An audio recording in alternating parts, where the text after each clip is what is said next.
세상에 떠도는 기묘한 괴담들. 첫 번째 이야기 조업을 하던 배 안에서 실제로 겪었던 실화괴담. 내 이야기는 아니지만 낚시 동료이자 존경하는 인생의 선배인 K씨에게 들은 이야기야.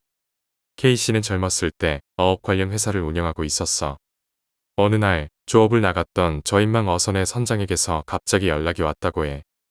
들어보니 선원인 Y씨가 죽었다. 기묘한 죽음이다라는 소식이었지. K씨는 어찌된 영문인지를 물은 후 동료가 죽어서 혼란스러운 마음은 이해하지만 선장인 당신이 당황하면 안 돼. 침착하고 냉정해져라. 라고 조언하면서 가까운 항구로 가도록 지시했어. 그 자신도 그 항구로 가게 되었지. 항구에 도착했을 때 그곳에는 평온하게 잠든 Y의 시체가 있었어. 배 위에서 일어난 죽음이었기 때문에 경찰의 사정 청취와 부검 등이 이뤄졌고 그동안 K씨는 선장과 선의에게 무슨 일이 있었는지를 들었어. 선의는 배에 상주하여 선원과 선객들을 돌보는 의사야. 선원들과 동료들의 증언은 이랬어. Y가 죽기 전날 한 번도 본 적 없는 물고기를 낚았다고 해. 새까맣고 번들번들한 모습으로 예쁘고 큰 물고기였어. 이런 물고기는 본 적이 없었기 때문에 예쁜 외형에도 불구하고 선원들은 대부분 기분 나쁘다고 생각했어. 하지만 Y가 먹어보자며 그 검은 물고기를 자르려고 했지. 동료들은 기분 나쁘니까 그만둬라고 말렸지만 Y는 전혀 듣지 않고 그 검은 물고기에 식칼을 갖다 댔어. 그때 그 물고기에서 이상한 소리, 마치 목소리와 흡사한 소리가 들렸다고 해. 그 소리에 더욱 기분이 나빠진 선원들은 모두 던져버리라고 했지만 Y는 전혀 듣지 않았어. 그 검은 물고기의 살은 것과 다르게 매우 하얀색이었고 선장의 말에 의하면 다듬어진 모습은 넙치와 같았다고 해.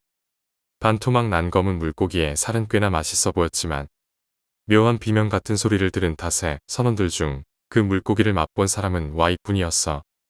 Y는 그 살을 입안 가득 넣고 맛있다 맛있어 라고 했지만 다른 선원들은 그 모습마저 불길하게 느껴져 아무도 손을 대지 않았어.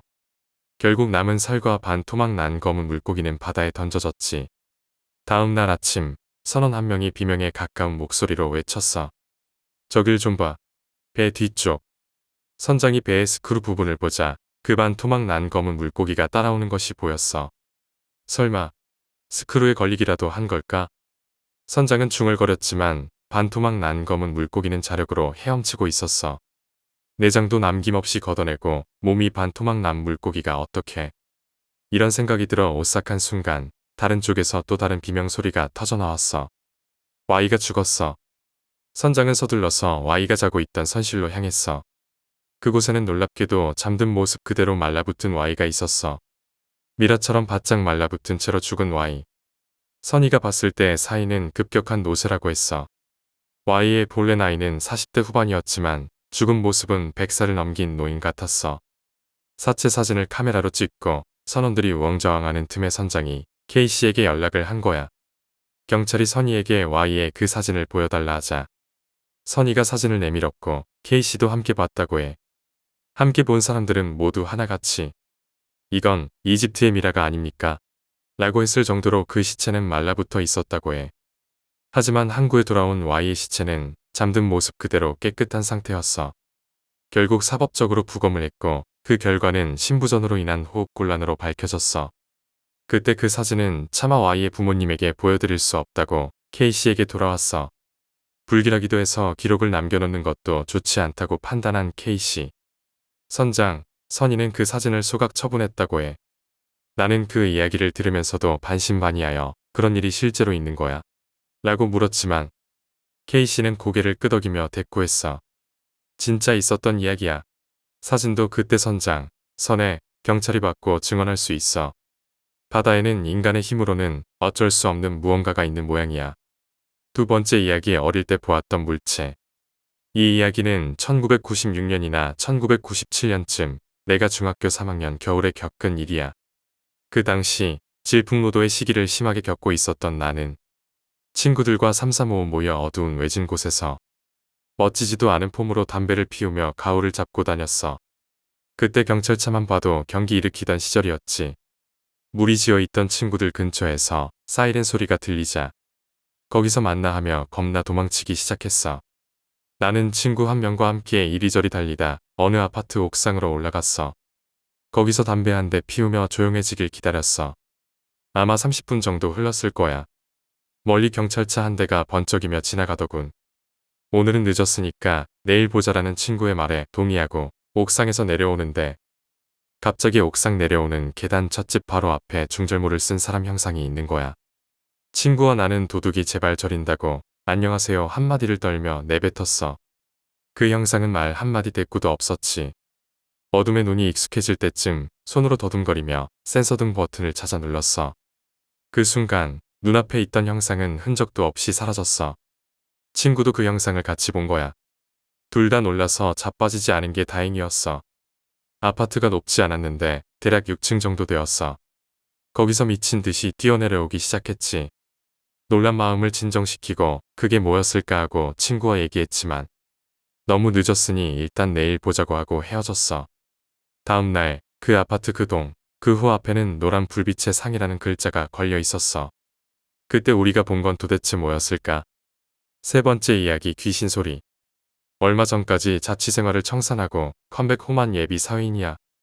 기숙사 1년에 자취 3년, 그중 2년은 친구랑 지내고 1년은 혼자 지냈어. 원래 가위 같은 거 잘 눌리는 체질은 아니고 정말 몸이 피곤할 때만 눌리는 편이라 가위가 귀신 때문에 눌린다는 건 안 믿었어. 딱 한 번 가위에 눌리며 귀신 소리를 들은 적이 있었어. 그날은 하필 비가 오던 날이었어. 나는 12시에는 꼭 자는 습관이 있어서 그날도 다른 날처럼 누워서 잘 준비를 했어. 옆에 있던 친구는 엎드려서 핫식스를 들이키며 오늘은 득템할이라며 열심히 컴퓨터를 하고 있었어. 새벽 2시쯤 몸을 뒤척이려는데 움직이지 않더군. 아, 가위 눌렸구나라고 생각하면서 천천히 풀려고 했어. 그때 갑자기 여자 웃음소리가 들리는 거야. 처음에는 옆방 여학생이 친구를 데리고 와서 노는 소리인 줄 알았어. 그런데 바로 귀 옆에서 히히하는 소리가 들리는 거야. 정말 바로 귀 옆에서. 그 순간 천천히 풀면 안 되겠다는 생각이 들어서 필사적으로 풀려고 했어. 그러자 갑자기 여자 웃음소리가 끊어지면서 팔이 움직이기 시작했어. 아, 잘 됐다 싶어서 그때 그냥 일어났어야 했는데 그냥 또 자버렸어. 바로 다시 가위에 눌리더군. 이번에는 정말 아무 감각 없이 마치 내 몸이 목만 남아있는 기분이었어. 그 상태에서 목에 뭔가 감기는 느낌이 들더군. 필사적으로 옆에 있는 친구에게 제발 나 좀 깨워달라며 소리를 지르려고 했지만 친구는 전혀 쳐다보지도 않았어. 귀 옆에서는 또 여자 웃음소리가 들렸는데 이번에는 한 명이 아닌 것 같았어. 정말 무서웠어. 눈을 뜨면 내 귀 옆에 무언가가 있을까봐 눈을 꼭 감은 채로 다시 친구 쪽으로 고개를 돌려서 소리를 질렀어. 그럼에도 친구는 게임에 몰두하고 있었어. 나중에 알고 보니 나는 그냥 파라오처럼 곱게 천장을 보고 자고 있었다고 해. 내가 고개를 돌려서 신음소리를 냈다고 했지만 친구는 들리지 않았다며 내가 정말 깊게 잤다고 말했어. 가위는 여러 번 눌려봤지만 그렇게 소름 끼치는 소리는 처음이었어. 정말 어떻게 표현해야 할지 방법이 없었어. 여자 웃음소리가 희희함에 들렸는데 내가 알고 있는 가위 푸는 방법을 모두 사용해봤지만 전혀 효과가 없었어. 내 몸이 빼앗기는 것은 아닌가 싶은 순간 가위가 풀렸어. 순간적으로 온몸에 땀이 흘렀고 운동한 것처럼 온몸이 산뜻했다가 가위가 풀리자마자 온몸이 땀에 젖었어. 그렇게 친구에게 질책하고 시계를 보니 새벽 5시였어. 3시간 동안 가위에 눌렸던 거야. 그 이후로 잘 때 가끔씩 친구에게 나를 좀 봐달라고 부탁했어. 가위 같은 건 무서워하지 않았지만 그 여자의 소리 때문에 지금도 소름이 끼쳐. 다음에 또 눌린다면 그때는 그 여자에게 좀 조용하라고 해봐야겠어. 네 번째 이야기 유치이탈. 이 이야기는 여러 해가 지난 일이지만 여전히 서늘하게 느껴져서 조심스럽게 얘기해볼게. 그 시절은 약 10여 년 전이었고 우리 가족은 외진 동네의 오래된 맨션에서 살았어. 해가 잘 들지 않고 습기가 많아서 바퀴벌레도 많이 있었지. 내 몸이 조금 약한 편이라 가위 눌림과 같은 경험을 자주 했었어. 이상하게도 그 맨션에 살면서 자주 그런 경험을 했던 것 같아. 얼굴 없는 귀신이 문을 열고 들어와서 한참을 응시한 뒤 벽 속으로 사라지거나 시끄러워서 잠에서 깼을 때 내 가슴 위에서 이상한 형체의 아이들이 뛰어노는 모습도 봤어. 심지어 낮잠 중에도 그랬어. 시커먼 형체의 무언가가 둘이나 나타나 내 양다리를 하나씩 잡고 내 혼을 빼내려는 듯한 짓까지. 물론 이게 전부 가위 눌림이라 믿고 싶어. 유체 이탈도 여러 번 경험했는데 경험자들이 말하듯 천장에서 나를 내려다보는 경험이었어. 무섭기보단 신기한 경험이었지. 여기까지는 괜찮았어. 어느 날 내 남동생이 거실에서 TV를 보다가 잠들었고 나는 내 방에서 새벽 늦게까지 컴퓨터를 하고 있었어. 그런데 그 새벽에 딴번복이 된 내 동생이 내 방에 들어와 막 나를 때리는 거야. 말도 할 정신없이 여기저기 주먹질을 하더군. 나는 동생이 미쳤나 했지. 한참 숨을 고른 뒤 동생이 말한 것에 온몸이 굳어버렸어. 말인즉슨 자기가 자고 있다가 눈을 떴는데 바위가 눌렸다고 했어. 그런데 베란다 쪽에 저승사자 같은 놈이 자신을 보며 알 수 없는 소리로 중얼거리며 무슨 책 같은 거에 자기 이름을 적고 있었대. 바로 헐레벌떡 일어나 내 방으로 뛰어들어와 제 등을 치며 도와달라고 했대. 그런데 나는 컴퓨터만 하고 있었던 거야. 소름 돋는 건 가위가 눌렸던 그 순간에 동생이 내가 컴퓨터를 하고 있는지 어떻게 알았냐는 거야. 물론 다시 깨어나서 내가 도움을 주지 않았다고 보복하라. 내 방에 왔을 때도 컴퓨터를 하고 있었지만 정황상 내 동생의 정신이 그런 상황까지 인지할 만큼의 정상적인 상태가 아니었다는 거야. 아무튼 살도 닿기 싫어하고 나랑 한 공간에 있는 걸 정말 싫어하는 놈이 내 침대에서 부딪히고 자는 것까지 감수한 걸 보면 적어도 거짓은 아니었던 것 같아. 그 이후로도 그 집에서 안 좋은 일 투성이었어. 전세금도 뜯기고 낡은 건물이라 물이 새고 겨울에는 동파되고 하수구는 역겨우 노물이 역류하고 결국 이사를 가게 되었고 그 후에 그 건물터가 예전에 물줄기가 흐르는 묘지였다는 얘기를 들었어. 또 한 번 진절머리 나는 악연의 끝을 들었지. 여기에 다 하지 못한 말이 많지만 비과학적인 일들을 겪으면서 정신적인 스트레스로 사회생활도 몇 년 못하게 돼버렸어. 5번째 이야기 의문의 죽음. 내 친구는 인천의 한 사단에서 행정병으로 복무했었어. 그래서 그런지 부대 내에서 일어난 사건, 사고의 개요나 일지를 심심하면 확인하고는 했었지. 어느 날 야간 당직 근무 중에 90년대 중반에 일어난 원인 불명의 자살이라는 짤막한 한 줄의 기록만 남긴 부대에서 일어난 병사의 죽음에 관한 사건을 보게 되었어. 사실 군대라는 조직이 워낙 알 수 없는 죽음이 많고 내부적으로 쉬쉬하거나 덮으려는 사건이 많긴 하지만 일반적으로 사고사나 자살의 경우에는 일어난 원인과 사후 처리 과정이 어느 정도 기록되기 마련이야. 그런데 이 사건은 다른 사건과 달리 기록이 거의 없어서 친구의 호기심을 자극했지.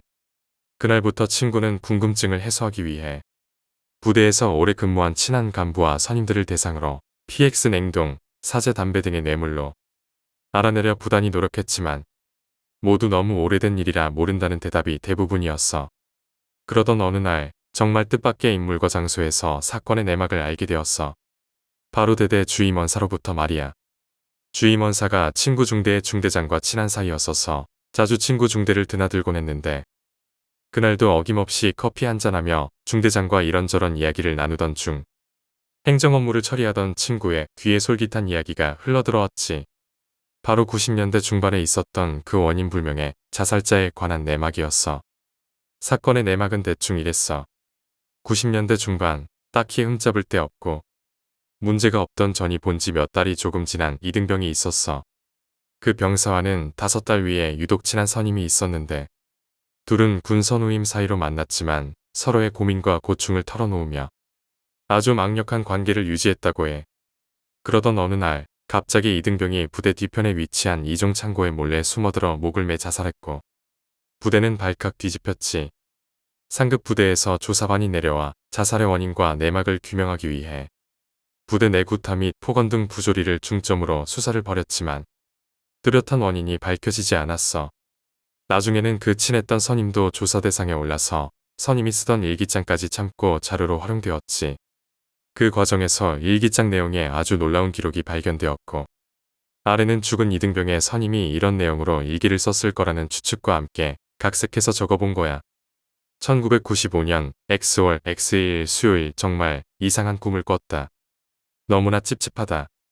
꿈의 내용은 이렇다. 난 평소처럼 대대 보수 작업 일과를 받고 있었고 한참 작업에 몰두하고 있는데 저 멀리 기둥로로부터 병수가 미친 듯이 헐레벌떡 뛰어오는 게 보였다. 가까이 와서 보니 땀까지 뻘뻘 흘리고 있었다. 그러고는 다급한 목소리로 구민석 일병님 도와주십시오. 웬 검은색 옷을 입고 얼굴이 창백한 아주 무섭게 생긴 남자가 절 죽이겠다면서 쫓아오고 있습니다라고 말했다. 난 이게 도대체 무슨 말인가 하고 의아해하면서 일단 당황하지 말고 그럴 리 없다며 안심시킨 후 그래도 병수의 진정 기미가 보이지 않아 그럼 일단 내무실 안으로 들어가 숨으라고 했다. 병수는 내 말대로 내무실 안으로 숨어 들어갔고 나는 다시 작업을 시작했다. 그런데 정말이었다. 정말 저 멀리서 키가 아주 크고 검은 옷을 입은 남자가 뛰어오더니 주위를 두리번거리며 나를 붙잡고 병수의 행방을 물었다. 난 일단 병수의 행방을 곧이곧대로 알려줬다간 정말 병수 말대로 죽임을 당할지도 모른다는 생각에 순간적으로 연병장을 가로질러 산 쪽으로 도망갔다고 거짓말로 둘러댔다. 그 남자는 고개를 한번 끄덕이더니 내가 알려준 방향으로 눈 깜짝할 사이에 사라졌다. 놀란 가슴을 다시 진정시키고 별일 없을 거라고 생각하며 하던 일을 하는데 이번에는 저 멀리서 웬 하얀 옷에 정말 평온한 미소와 표정을 머금은 사람이 걸어오는 게 보였다. 남자는 나에게 다가와서 혹시 앞에서 쫓고 쫓기던 두 남자를 보지 못했느냐며 물었고 자신은 쫓기던 남자를 도와주러 온 사람이니 반드시 남자의 행방을 알려달라고 간곡히 부탁했다. 난 왠지 그가 좋은 사람 같아 보였고 어쩌면 그 무섭게 생긴 남자로부터 병수를 보호해 줄 수도 있단 생각에 지금까지 있었던 자초지종을 모두 이야기했고 아끼는 후임이니 병수를 잘 보호해달라고 부탁까지 했다.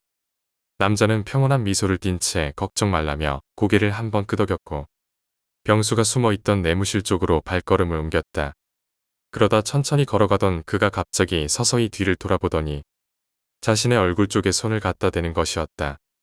손에서 굵은 힘줄이 튀어나오더니 마치 가면을 벗듯 그 평온하고 선한 인상의 얼굴을 가죽 찢어버리듯 쭉 찢었다. 그리고 그 안에서 아까 병수를 쫓던 무섭게 생긴 남자의 얼굴이 드러나더니 씩 하고 웃었다. 그러고는 잠에서 깼다. 베개가 온통 땀에 흠뻑 젖을 만큼 식은땀까지 흘리고 있었다. 도대체 뭘까? 꿈이라고 하기에 너무나 생생한 이 꿈은 도대체 뭘까? 너무 찝찝하다. 대충 이런 식의 일기 내용이었다고 해. 추후에도 죽은 이등병의 가족관계, 친구, 연인 문제, 부대 내 부조리 등을 더 꼼꼼하게 조사했지만 이렇다 할 원인이 규명되지 않았대. 심지어 죽던 당시 유서나 메모조차 남기지 않았고 그 꿈을 꿨던 선임은 아끼던 후임이 하필 자신이 그런 기괴한 꿈을 꾼 바로 다음날 자살하면서 갖지 않아도 될 죄책감에 정신과 치료까지 받았다고 해. 아무튼 이 사건은 오랜 기간 이런 식으로 이어져 오다가 결국 흐지부지 되었고 세월이 흐른 최근까지도 이렇게 남겨진 미제 사건으로 남아있다고 해. 도대체 그 선임은 왜 그런 꿈을 꾼 것이며 후임은 아무런 이유도 없이 갑자기 왜 그런 죽음을 선택한 걸까? 6번째 이야기 수상한 그림자. 이 이야기는 내가 병장으로 분대장을 잡고 있었을 때의 일이야. 그 무렵이 늦여름쯤이었어. 확실히 기억하는 게 그 사람이 발견된 곳 주변에 고추꼭지와 고추씨가 많이 있었거든. 당시 나는 일명 땅개로 문산에서 근무했어.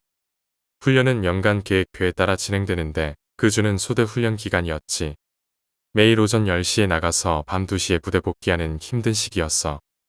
월요일과 화요일에는 중대작전 지역에서 소대 공방 훈련을 했었고 수요일과 목요일은 부대에서 잡다한 교육을 받았던 걸로 기억해. 그날은 부대 뒤쪽 0점 사격장과 훈련장 옆에서 경계 훈련을 하던 때였어. 시각은 12시쯤이었고 당시 우리는 주변 시야 훈련을 하고 있었지. GOF에 들어가기 전이라 한참 그런 걸 배우던 시기였어. 눈알을 굴리며 어두운 곳에서도 주변 사물을 뚜렷이 볼 수 있는 훈련을 하고 있었지. 그러던 중 소대장이 말했어. 2분 때 저기 0점 사격장 옆 작은 동산부터 0점 사격장까지 몰래 들키지 말고 이동해봐. 1. 3분대는 이 자리에서 오나 안 오나 잘 봐봐. 그렇게 2분대는 0점 사격장 옆 동산까지 이동했어. 3분 후 2분대장이 소대장에게 워키토키로 출발한다고 신호를 보냈어. 그때는 달빛도 없었고 라이트를 켜지 않으면 아무것도 보이지 않는 상황이었어. 나는 눈알을 뒤룩뒤룩 굴리며 지켜보다가 아무것도 보이지 않길래 오나 안 오나 잘 봐라 말하면서 앉아 쉬고 있었지. 약 1분이 지났을까? 우리 분대원 한 명이 뭔가를 발견했어. 분대장님, 저기 뭐가 움직입니다 하며 손가락으로 0점 사격장을 가리켰어. 분대원 7명이 한 곳을 응시했는데 나를 포함해 모든 분대원이 움직이는 그림자를 보았어. 움직임을 발견하고는 소대장에게 보고하려던 찰나 갑자기 아저씨, 아저씨 하며 이분대원 한 명이 엄청 크게 소리를 질렀어. 그러고 나서 이분대장이 소대장에게 거친 숨을 내쉬며 무전을 날렸어. 소대장님, 시체 발견했습니다. 이분대 애들이 정신이 없는지 라이트 불도 다 켜고 소리도 질렀어. 모두 놀라서 시체가 발견된 곳으로 가보니 50대 중년분이었어. 목을 매달랐다가 나무 줄기가 끊어졌는지 땅에 엎어져 있었고 그 자리에는 고추 꼭지와 고추씨가 잔뜩 버려져 있었지. 고추 썩는 냄새를 맡으며 직접 죽은 사람을 보니 섬뜩하더라고. 그런데 그때 우리가 본 그림자는 뭐였을까? 후에 이분 대원들한테 0.4격장까지 오지 않았냐고 물어보니 라이트도 안 켜고 움직이느라 처음 자리에서 5m도 안 움직였다고 했어. 도저히 안 보여서 분대장이 라이트를 손으로 가리고 약한 빛으로 보면서 가는데 사람 형체가 보였다고 했어. 놀라서 엄청 크게 아저씨 이렇게 불렀다고 하더군. 다음날 이 이야기를 해주니 애들 다 겁먹고 표정이 굳더라고. 근데 같이 보던 1분대는 못 보고 왜 우리 3분대만 그림자의 움직임을 알아챘을까? 7번째 이야기 죽은 군인. 당시 나는 2등병이었는데 축구를 좋아하고 잘해서 기분이 좋았어. 오전에 사용했던 삽자루와 고갱이를 창고에 반납해야 하는 상황이 되었고 내 고참 병장에게 임무가 주어졌지. 병장 역시 축구를 좋아하는 편이라 짜증이 났지만 빨리 갖다 주고 축구에 참여하기로 했어. 부대에서는 혼자 움직이는 것이 금지되어 있어서 나와 함께 가게 되었지. 후딱 반납하고 축구에 투입하기 위해 발걸음을 재촉했어. 창고와의 거리는 꽤 멀었어. 도보로 약 10분. 외진 곳에 있었고 그곳은 창고를 이용하려는 목적이 아니면 갈 곳이 아니었기 때문에 지나가는 사람도 없었지. 삽과 고갱이를 창고에 넣어두고 열쇠로 잠근 후 후다닥 축구를 하러 연병장으로 가고 있었어. 중간쯤 갔을 때 약 100m 전방에 어떤 군인이 걸어오고 있었어. 가까이 오면 올수록 이상해 보였지. 계급은 일병이었는데 복장이 굉장히 불량했어. 느긋한 팔짝걸음으로 터벅터벅 걷고 있었고 여름이었는데 상의는 밖으로 빼서 입고 팔은 거든둥 마는 둥했고 전투화는 대충 신어서 전투화 끈을 묶지 않았고 고무링도 제대로 하지 않아서 전투복 바지가 군화를 거의 덮고 있었어. 우리 부대는 이를 예비군 패션이라고 불렀는데 아무리 병장들도 그렇게 다니지 않았지. 더 이상한 건 그 군인이 우리를 보고 비실비실 기분 나쁘게 웃고 있는 거야. 우리 부대는 다른 대대라도 상급자를 보면 경례를 하는데 가까이 다가와서 뻔히 얼굴을 마주 보면서도 경례를 하지 않았어. 화가 난 고참 병장은 경례마저 하지 않자 불러세웠고 그 군인은 우리 앞에 멈춰 섰지. 고참은 너 이 새끼 뭐야? 이게 뭐야? 말을 해라 미친 새끼야. 라고 말했지만 그 군인은 약간의 표정 변화만 있을 뿐 당당하게 서 있었어. 화가 난 고참은 너 미쳤지? 라며 따귀를 때렸어. 머리를 잡고 앞뒤로 흔들며 군복에 새겨진 이름과 소속 부대를 확인했지. 3대대 김대영 너 이따가 봐. 내가 너 찾아간다. 넌 뒤졌어. 라고 말하며 따귀를 2대 정도 더 때리고 우리는 축구를 하러 연병장으로 갔어. 축구가 끝나고 저녁을 먹고 고참은 3대대로 그 군인을 찾으러 나갔어. 30분 후에 돌아온 고참은 나에게 물었어. 너 아까 그 새끼 있지? 걔 3대대에 그런 애 없다더라. 너도 같이 봤잖아. 걔 분명 3대대 아니었냐? 나는 네 맞습니다. 분명히 3대대가 맞습니다. 라고 대답했어. 고참은 화가 많이 났지만 찾을 길도 없고 신경 쓰지 말자는 식으로 그 일은 흐지부지 되었지. 시간이 많이 흘러 내가 제대하게 되는 시점이 되었어. 일반인이 군인이 되면 신분증을 부대에 보관해 놓도록 되어 있어. 제대할 때 신분증은 다시 되돌려주지. 제대 하루 전날 신분증을 돌려받기 위해 인사과에 갔어. 인사 장교가 바쁘다며 신분증 보관함을 던져놓고 직접 찾아보라고 했지. 나는 내 신분증을 찾으면서 부대원들 신분증 사진을 보며 혼자 낄낄 웃고 있었어. 내 신분증을 금방 찾았지만 또 다른 신분증을 보고 놀랐어. 신분증의 주인은 바로 김대영이었어. 나보다 3살인가 많았고 사진도 그때 따귀를 때렸던 그 얼굴과 동일했지. 나는 인사장교에게 이 신분증이 뭐냐고 내밀었어. 인사장교는 그거 4년 전인가 이 부대에서 자살한 사람 거야. 아무도 신경 안 쓰고 있었네. 그때 우리가 만났던 그 군인은 도대체 뭐였을까? 8번째 이야기 군대에서 본 귀신. 이번 이야기는 내 선임이 경험한 일이야. 그는 항상 담담하게 이야기했지만 나는 들을 때마다 소름이 끼쳤어. 어느 날 그는 야간 경계 근무 중에 이상한 일을 겪었어. 그날은 달이 밝지 않아 주변이 어둑어둑했어. 선임은 교대를 마치고 혼자서 부대를 돌아다니며 순찰을 돌고 있었지. 그런데 갑자기 어디선가 인기척이 느껴졌어. 처음에는 동료가 장난치는 줄 알고 무시하려고 했지만 느낌이 너무 강해서 그냥 지나칠 수가 없었대. 돌아보니 저 멀리서 어떤 남자가 걸어오고 있었어. 남자는 고개를 푹 숙이고 있어서 얼굴이 잘 보이지 않았어. 계급장은 보이지 않았지만 군복을 입고 있었고 발걸음은 너무나 무거워 보였지. 선임은 누군가 싶어 다가가 보려고 했지만 이상하게도 발이 떨어지지 않았어. 그저 그 자리에 서서 그 남자를 바라볼 수밖에 없었지. 남자가 조금 더 가까이 다가오자 선임은 갑자기 몸이 얼어붙는 느낌을 받았어. 몸이 전혀 움직이지 않았지. 그 남자는 선임에게 점점 다가왔고 결국 선임과 불과 몇 발자국 앞에 멈춰섰어. 그 순간 남자가 고개를 들어 선임을 쳐다봤어. 그의 얼굴은 창백하고 눈은 깊숙이 들어가 있었으며 입술은 새파랗게 질려 있었어. 무엇보다 그의 눈빛은 이 세상의 것이 아닌 것 같았어. 선임은 그 남자의 눈을 마주치고서는 숨을 쉴 수조차 없었대. 그 남자는 선임에게서 시선을 떼지 않고 서서히 다가와 손을 내밀었어. 선임은 그 손을 피하려고 했지만 몸이 전혀 움직이지 않았어. 그 남자의 손이 선임의 어깨에 닿는 순간 선임은 마치 전기가 흐르듯 온몸이 얼어붙는 기분을 느꼈대. 그리고 그 남자가 귓가에 속삭였어. 여기서 나를 기다리고 있어. 그 말을 듣는 순간 선임은 정신이 혼미해져서 그 자리에 그대로 쓰러졌대. 다음 날 아침 동료들이 그를 발견했을 때 그는 여전히 그 자리에 쓰러져 있었고 얼굴은 완전히 하얗게 질려 있었다고 해. 그 후로 선임은 더 이상 야간 근무를 서지 않으려 했고 부대 내에서 그 이야기는 입에서 입으로 전해지며 공포의 대상이 되었어. 9번째 이야기 군대 기숙사에서의 이상한 일. 이 이야기는 내 후임이 군대 기숙사에서 겪은 일이야. 그는 기숙사에서 혼자 자취하고 있었어. 그날은 평소와 다를 것 없이 늦게까지 게임을 하다가 잠들었대. 그런데 새벽 1시쯤 갑자기 문이 덜컥 열리면서 바람이 들어오는 소리가 들렸어. 처음에는 바람 때문에 문이 열렸다고 생각했지만 느낌이 너무 이상했대. 무언가가 문을 열고 들어온 것 같은 기분이 들었지. 하지만 그는 너무 피곤해서 그냥 눈을 감고 다시 자려고 했어. 그런데 갑자기 누군가 방 안을 돌아다니는 발소리가 들렸대. 그는 순간적으로 몸이 굳어져서 움직일 수가 없었어. 발소리는 점점 가까워졌고 결국 그의 침대 옆에서 멈췄지.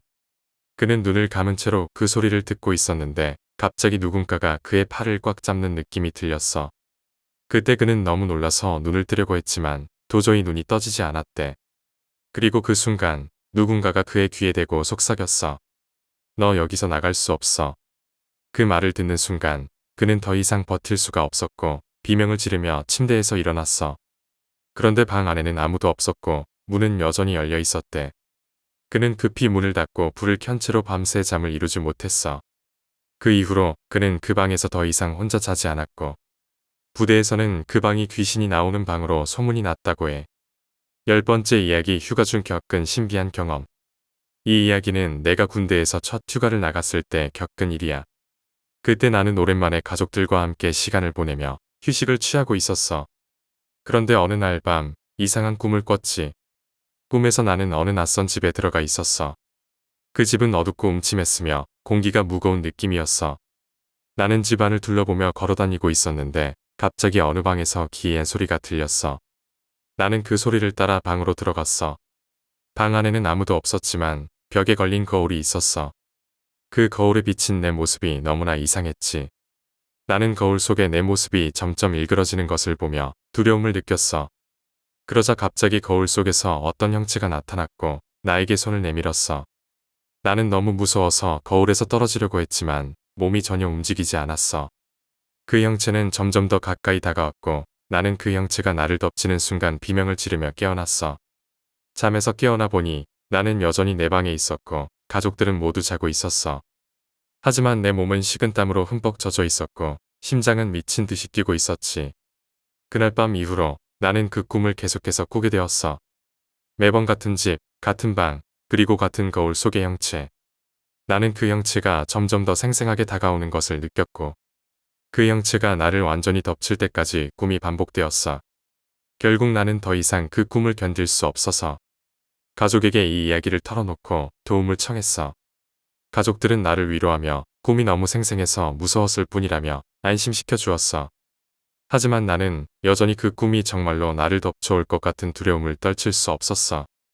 그 이후로도 나는 가끔 그 꿈을 꾸게 되었고 매번 깨어날 때마다 식은땀에 젖어 있었어. 이제는 그 꿈이 더 이상 나타나지 않지만 그때의 공포는 아직도 선명하게 기억에 남아있어. 11번째 이야기, 산속에서의 이상한 경험. 이 이야기는 내가 군대에서 복무할 때 산악훈련 도중 겪은 일이야. 그날은 산악훈련이 예정된 날이었어. 우리는 새벽에 기상하여 산속 깊이 들어가 훈련을 시작했지. 산속은 어두컴컴하고 안개가 자욱하게 끼어 있어서 시야가 거의 확보되지 않았어. 우리는 침묵을 유지하며 산을 오르고 있었는데 어느 순간부터 이상하게 주변의 소리가 점점 사라지더니 완전히 고요해졌어. 그때부터 무언가 잘못되었다는 기분이 들기 시작했지. 우리는 산을 계속 올라가고 있었는데 갑자기 한 선임이 멈춰서더니 앞에 무언가가 있다고 말했어. 모두 긴장한 채 주위를 둘러봤지만 아무것도 보이지 않았어. 하지만 그 선임은 계속해서 앞에 무언가가 있다고 주장했지. 그의 얼굴은 창백해졌고 손은 떨리고 있었어. 그 순간 나 역시도 뭔가가 우리 앞에 서 있는 듯한 느낌을 받았어. 하지만 눈에 보이는 것은 없었어. 우리는 잠시 멈춰서서 상황을 살피기로 했어. 그때 갑자기 찬 바람이 불어오더니 누군가 우리의 뒤에서 속삭이는 소리가 들렸어. 모두가 놀라서 뒤를 돌아봤지만 거기엔 아무도 없었지.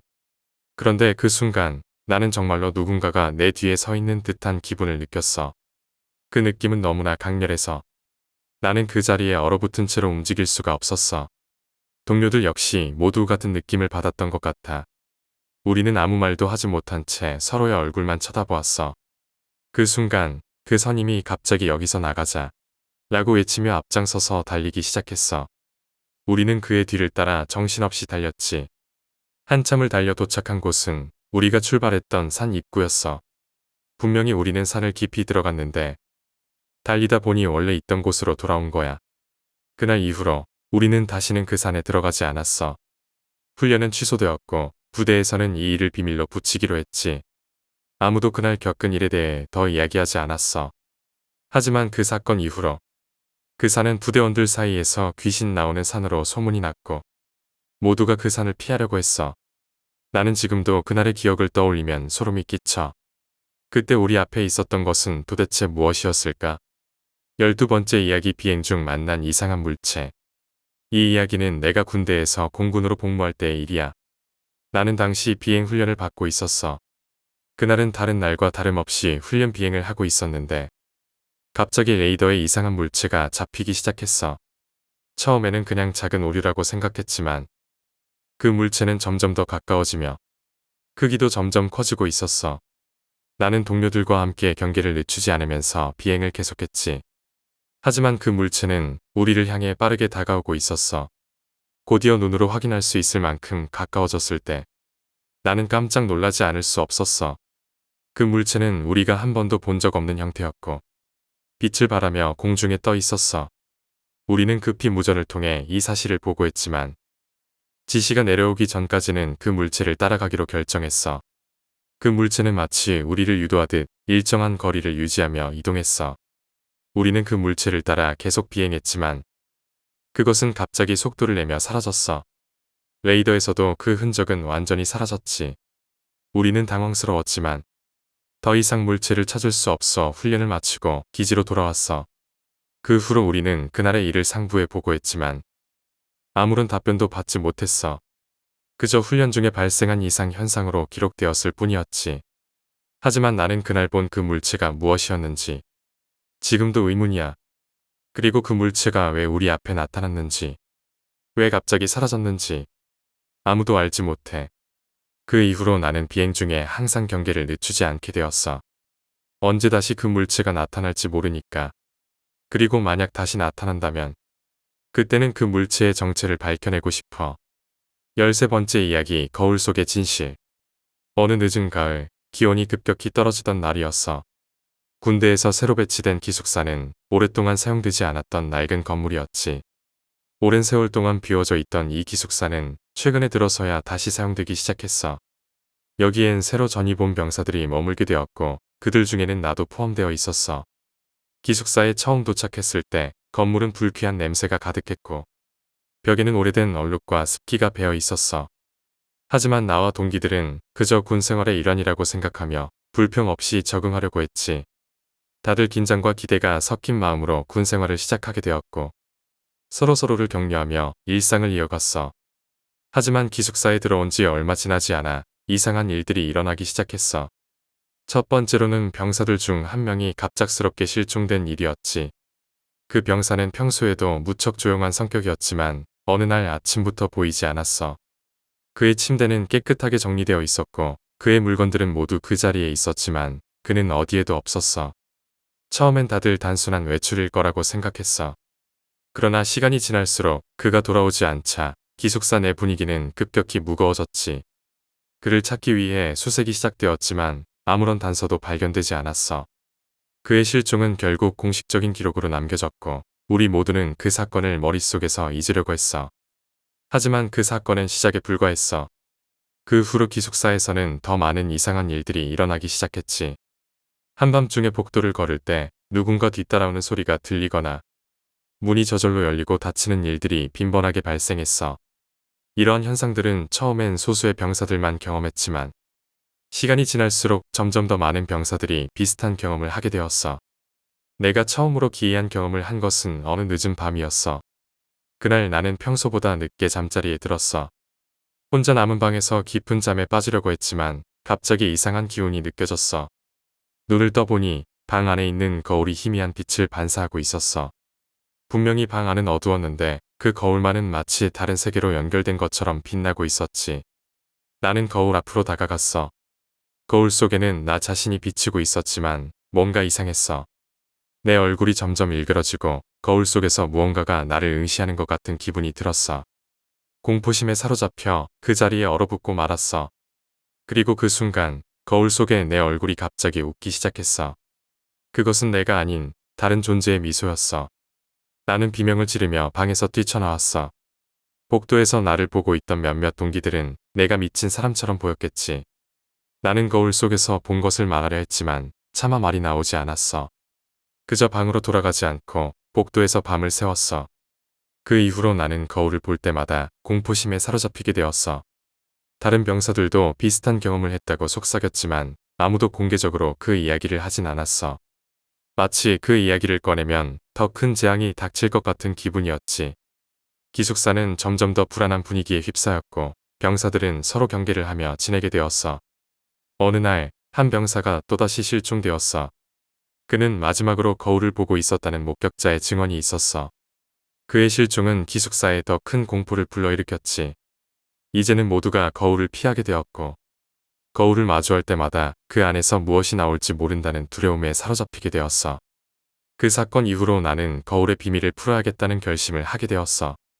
기숙사의 과거를 조사하기 시작했지. 오래된 기록들을 뒤져보니 이 기숙사는 과거에 한 번 폐쇄된 적이 있었어. 그 이유는 명확히 나와 있지 않았지만 여러 가지 기묘한 사건들이 발생한 것으로 기록되어 있었어. 그 중에서도 가장 눈에 띄는 것은 이곳에서 몇몇 병사들이 자살을 했다는 사실이었어. 그들은 모두 거울과 관련된 이상한 행동을 보였고 결국 목숨을 끊었다고 해. 나는 이 기숙사에 얽힌 더 많은 이야기를 알아내기 위해 과거 이곳에 배치되었던 선임들을 찾아가 이야기를 나누었어. 그들은 처음엔 말하기를 꺼려했지만 내가 기숙사에서 겪은 일들을 이야기하자 조심스럽게 입을 열기 시작했어. 그들의 이야기 속에서 나는 점점 더 큰 충격을 받게 되었어. 이 기숙사는 오래전부터 저주받은 곳으로 알려져 있었어. 그 이유는 이곳에서 발생한 끔찍한 사건 때문이었지. 과거 이곳에서 한 병사가 잔인하게 살해되었는데 그의 죽음은 단순한 살해 사건이 아니었어. 그는 죽기 전 거울 속에서 무언가를 봤다고 외치며 괴로워하다가 결국 자살한 것이었지. 그 후로 그의 영혼이 거울 속에 갇혀서 이곳을 떠돌고 있다는 소문이 퍼졌어. 나는 그 이야기를 듣고 더욱더 기숙사를 조사하게 되었어. 특히 그 거울에 대한 정보를 더 알아내기 위해 고군분투했지. 오래된 서류들을 뒤지다 보니 그 거울은 군대에서 오래전부터 사용되었던 물건으로 여러 군데로 옮겨다니면서 많은 병사들이 그와 관련된 불가사의한 일들을 겪었다는 기록이 있었어. 거울이 옮겨질 때마다 그곳에서 기이한 사건들이 발생했고 결국 그것이 기숙사로 옮겨졌다는 것을 알게 되었지. 나는 이제 더 이상 물러설 수 없다고 생각했어. 그 거울의 비밀을 풀기 위해 나는 홀로 거울을 마주하기로 결심했지. 그날 밤 나는 다시 거울 앞에 섰어. 거울 속에 내 모습이 다시 일그러지기 시작했고 나는 무서웠지만 그 눈을 피하지 않고 끝까지 응시했어. 그리고 그 순간 거울 속에서 어떤 형체가 나타나기 시작했어. 그것은 과거의 병사, 즉 그 저주받은 영혼이었어. 그 형체는 나를 향해 다가왔고 나는 도망치려 했지만 몸이 움직이지 않았어. 그 영혼은 내 앞에 서서 말없이 나를 응시하고 있었어. 나는 그 자리에서 얼어붙은 채 아무것도 할 수 없었어. 그때 영혼은 나에게 무언가를 속삭였어. 그의 말은 이해할 수 없는 언어였지만 그가 원하는 것은 분명했어. 그는 자유를 원했고 그의 고통에서 벗어나고 싶어 했어. 나는 그 영혼을 해방시켜야 한다는 생각에 사로잡혔어. 나는 거울을 깨부수려고 했지만 거울은 깨지지 않았어. 영혼은 나를 더 강하게 압박했고 나는 점점 숨이 막혀왔어. 마침내 나는 그 거울 속으로 끌려 들어갈 것 같은 느낌을 받았어. 그 순간 나는 마지막 힘을 다해 비명을 지르며 거울을 향해 몸을 던졌어. 그 순간 모든 것이 멈췄어. 나는 거울 속으로 빠져들지 않았고 거울은 갑자기 깨지면서 산산조각이 났어. 나는 바닥에 쓰러졌고 주변은 고요해졌어. 그리고 그 영혼은 사라졌어. 나는 그 자리에 누워 한참 동안 움직이지 못했어.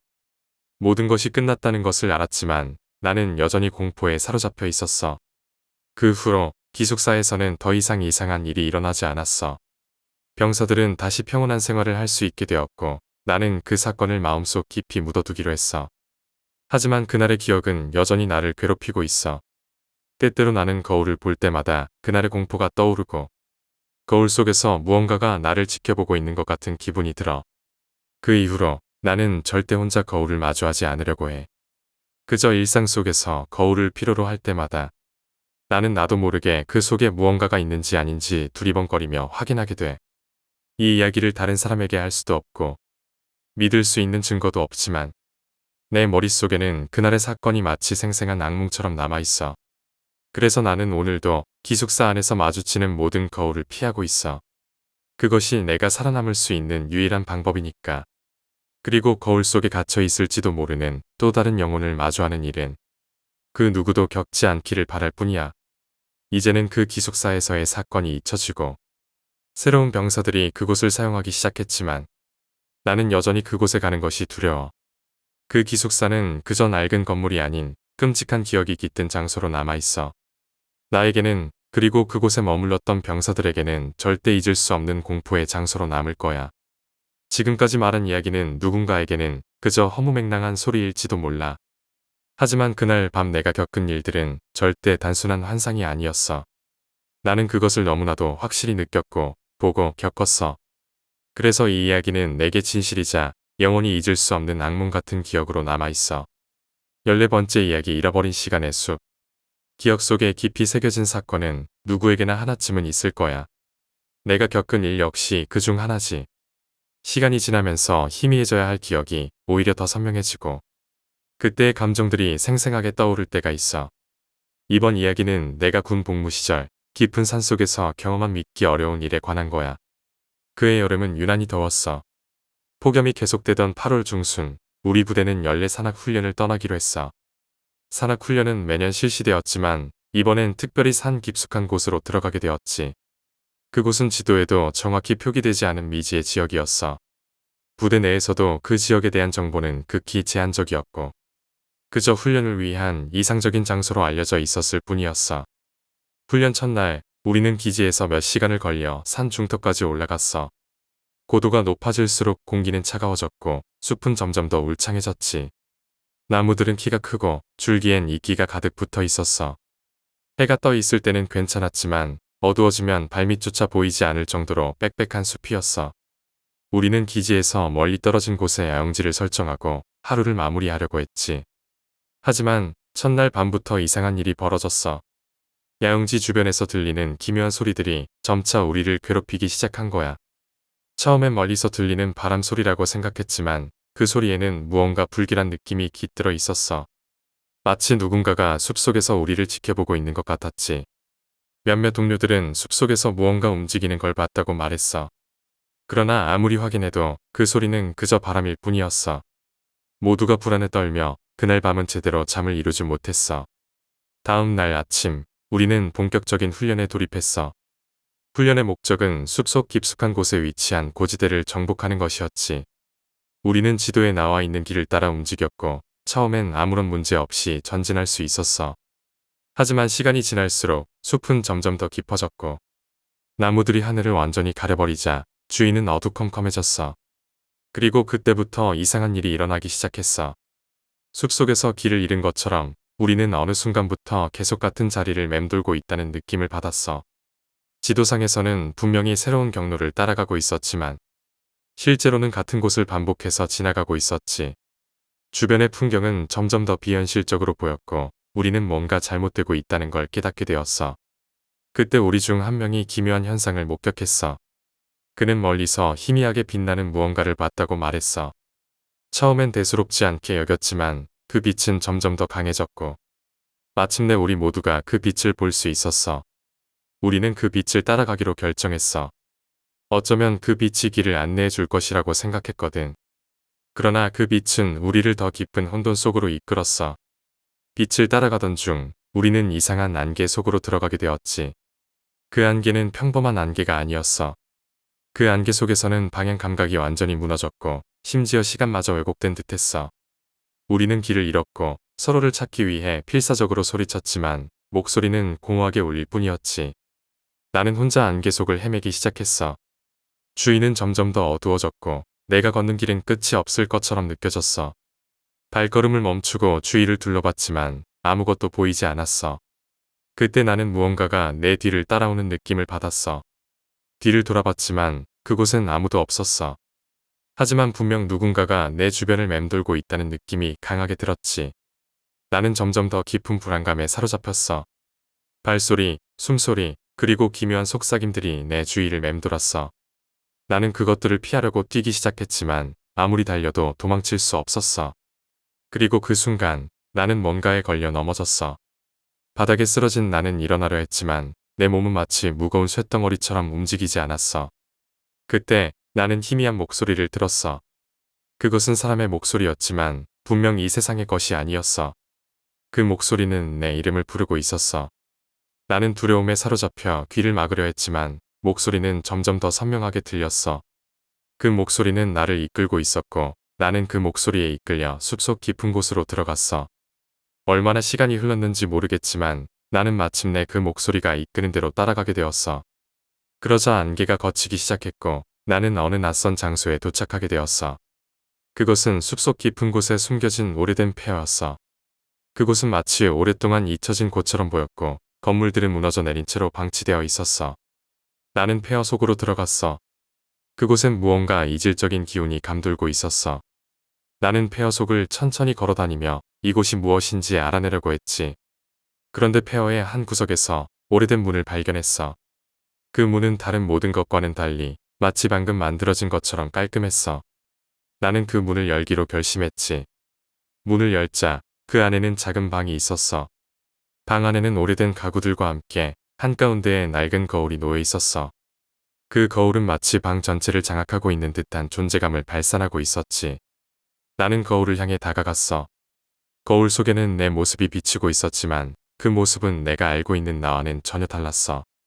거울 속에 나는 낯선 표정을 짓고 있었고 마치 다른 누군가가 내 몸속에 들어가 있는 것처럼 보였어. 그 순간 거울 속에 나와 눈이 마주쳤어.